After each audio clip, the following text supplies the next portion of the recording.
Salut à toi, c'est Champi. On se retrouve aujourd'hui pour parler d'un sujet trop souvent ignoré. Imaginez un ado de 14 ans qui pleure chaque matin avant d'aller à l'école. Imaginez qu'il ne dort plus, qu'il fait semblant d'avoir mal au ventre, qu'il tremble à l'idée de monter dans le bus scolaire. Mais personne ne le croit, parce que tout le monde va à l'école. Pas vrai?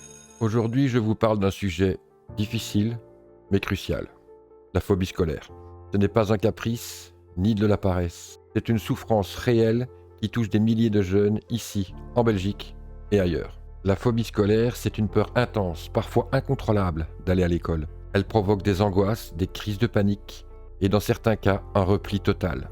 En Belgique, on estime qu'environ 5% des adolescents souffrent de phobie scolaire sévère. Ça représente près de 300 000 jeunes au niveau francophone, si on extrapole à l'ensemble des élèves secondaires et supérieurs. Et pourtant, ce phénomène reste encore peu reconnu. Sarah a 13 ans. En apparence, tout va bien. Mais chaque matin, c'est la même chose. Elle a mal au ventre, elle pleure, elle dit qu'elle est malade. Mais ses parents la forcent à aller à l'école. Le médecin ne voit rien d'anormal, ses profs disent qu'elle est distraite. En réalité, Sarah est en train de sombrer.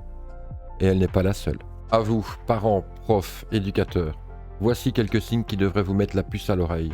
Absence fréquente et inexpliquée. Plaintes physiques récurrentes, mal de ventre, nausées, mal de tête, changement de comportement, irritabilité, isolement, crise d'angoisse à l'approche de l'école, sommeil perturbé, voire insomnie. Les jeunes ne font pas semblant, ils souffrent. En vrai, les causes sont multiples.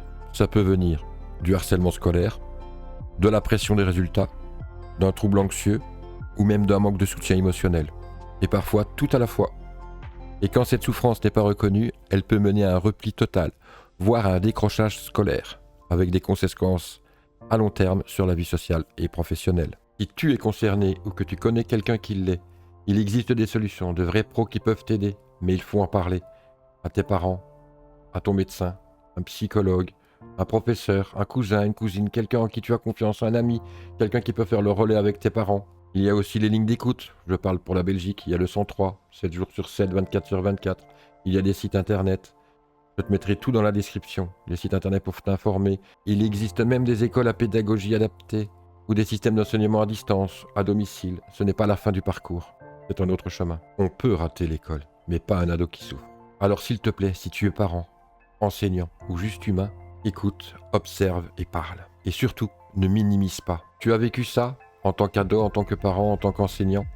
On t'écoute. Parle-nous-en en commentaire. Merci d'avoir regardé. Abonne-toi si tu veux continuer à discuter de sujets profonds mais humains. N'hésite pas à faire part de ton témoignage dans les commentaires. Ça pourra certainement en aider d'autres. À bientôt.